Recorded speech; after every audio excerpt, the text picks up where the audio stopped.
Chapter 504, Red Skull Pirate Crew. A Beyonder was allowed to leave the fleet. Without Danitz's deliberate explanation, Klein easily understood why he found it strange. In a Nighthawks team, even the civilian staff would experience strict restrictions. Even a normal resignation would require them to sign a lifelong confidentiality agreement. They weren't allowed to leave the Nighthawks team's area that they originally belonged to, and once they were approved to move to another city, they had to immediately register at the local Evernight church. From such rules, it could be seen how the officials treated Beyonder's powers and related matters. A Beyonder who had drunk a potion wouldn't be able to leave their organization so easily. Klein clearly remembered that Miss Justice initially had the means and channels to become a Beyonder, but she didn't attempt them. The reason given was that she didn't want to lose her freedom. Similar thoughts ran through his mind, but they didn't become words, because the polite but cold Jayaman Sparrow wouldn't be interested in such rumors. "So what?" Klein looked at the tableware on the table and calmly asked. "Do you know how to make conversation?" Blazing Danitz secretly drew a breath and squeezed out a smile. "Haha, I just found it strange. We all suspected that he had joined MI9 and that he was using his identity as a captain to monitor the sea routes." "It's possible." Klein picked up a glass of water and took a sip. The dishes he ordered were served one by one according to their type. The restaurant even gave him 2 complimentary cups of sweet, bubbling, and light gold pre-meal wine. Klein stopped talking and concentrated on enjoying the food, feeling that it was indeed much better than the second-class dining room. The melodious tunes of a violin resonated amidst the sounds produced from the slight contact between the cutlery and plates. The blue and open sea outside the window rippled quietly, and everything seemed perfect. As Klein was about to be served dessert, a crewman came stomping in and ran to the table where Elend was sitting. "Captain, there's a pirate ship." He didn't suppress his voice. Most of the passengers were shocked and stopped eating. Klein looked up, looking across him at Danitz with his eyes dark and cold. Blazing Danitz stiffened for a second, then he smiled bitterly. He lowered his voice and said, "If I were to say that this has nothing to do with me, will you believe me?" Klein's eyelids twitched as he slowly smiled. Guess, you son of a bitch." Danitz was so furious that he almost cursed. He maintained his smile and said, "Your wisdom is enough to judge everything." At that moment, Elend quickly asked about the situation. He stood up and said to the panicking first-class passengers, "There's only one pirate ship. We have enough power to deal with it. Ladies and gentlemen, please return to your rooms in an orderly manner and await the arrival of good news. Believe me, the damage caused by chaos far exceeds whatever damage those pirates can do. I don't wish to hear rumors in the future that although we, the White Agate, had succeeded in repelling the pirates, a handful of passengers had fallen and injured themselves." Under his arrangements, and with the support of the crew, Donna and the others left the dining room and returned to their own cabins, which included Klein and Blazing Danitz. "I thought you were going to temporarily take over the White Agate and try to keep it safe from harm," Danitz commented inside room 312 as he closed the door, as though he was watching a play. To be able to immediately throw out an olive branch and talk about creeds and remuneration after finding a suitable candidate showed that he was an extroverted bosun who liked to talk with others. Klein glanced at him, then went to the window and looked out. He saw a large ship with a red skull flag fluttering as it cruised towards them. There were chimneys and sails. "Know them?" Klein held his hands in his pocket and stood behind a thick glass window. Danitz walked to a spot diagonally behind him. After looking into the distance for 2 seconds, he said, "Red Skull, a small-medium band of pirates. The captain is C. Wolf Johnson with a bounty of 900 pounds.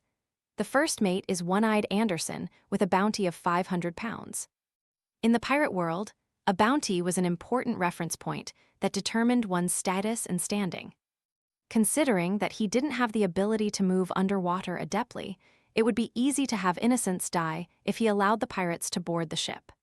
Klein was silent for a few seconds before asking, "Do they know you?" "Of course." Danitz instantly straightened his back. They're qualified to participate in distinguished gatherings between pirates. I once kicked them in the ass. As expected of a famous pirate worth 3,000 pounds. Clines asked without a change in expression, do they have binoculars? That's an essential item. Even if a ship is placed under control, there will be sailors standing on the observation deck, using binoculars to observe the surroundings to prevent any surprise attacks, Danitz replied scornfully.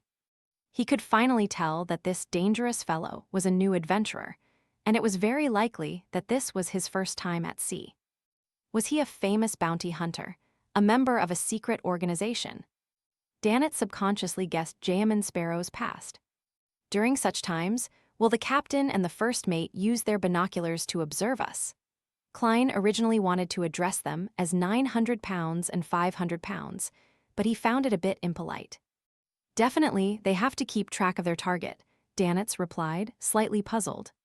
He didn't understand Jayaman Sparrow's goal for asking such questions. From his point of view, if he had his powerful strength, he definitely would have allowed the Red Skull pirates to approach, find an opportunity to board their ship, and then eliminate everyone.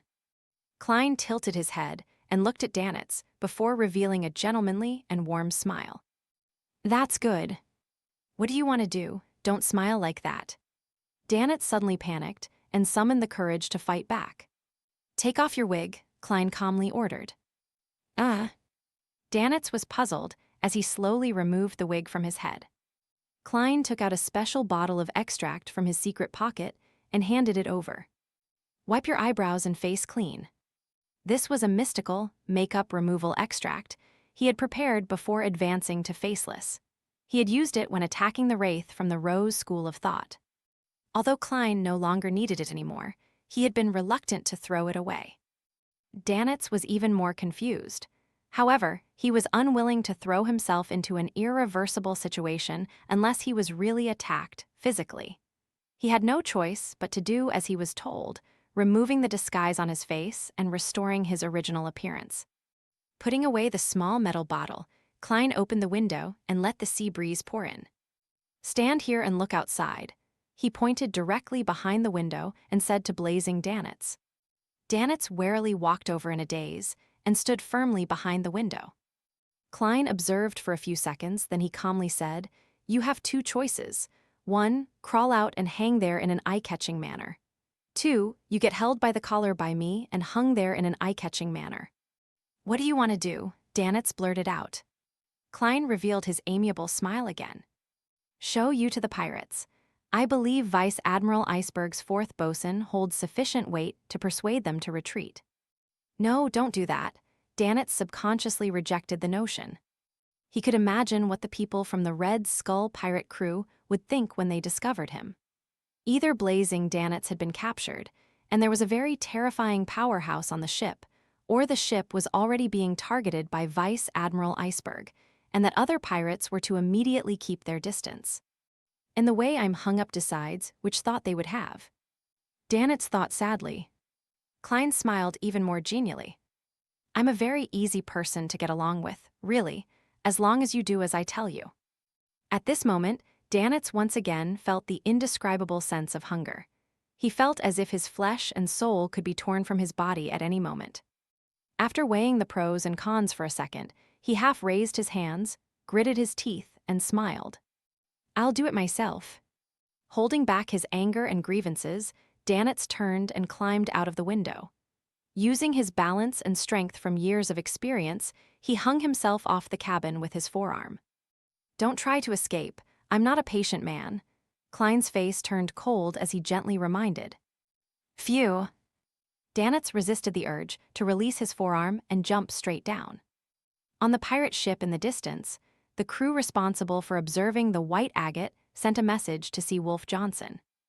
Boss, there's a weird guy hanging out the window over there.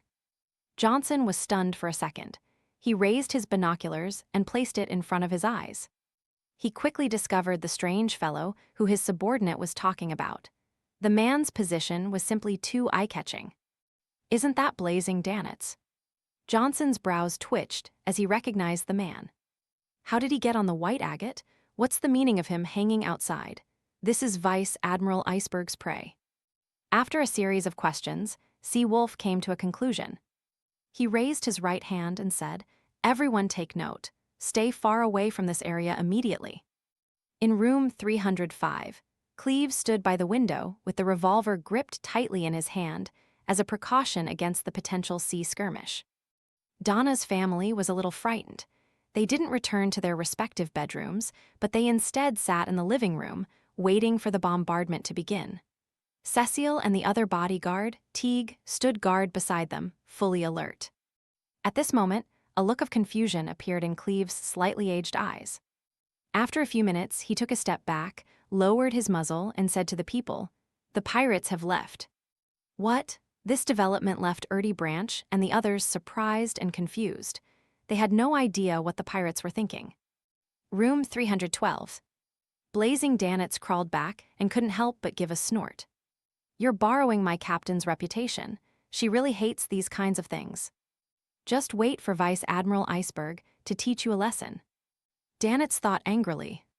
Klein quietly listened and asked, "I remember her reward and loan was 26,000 pounds. This madman." Danitz couldn't find the words to respond.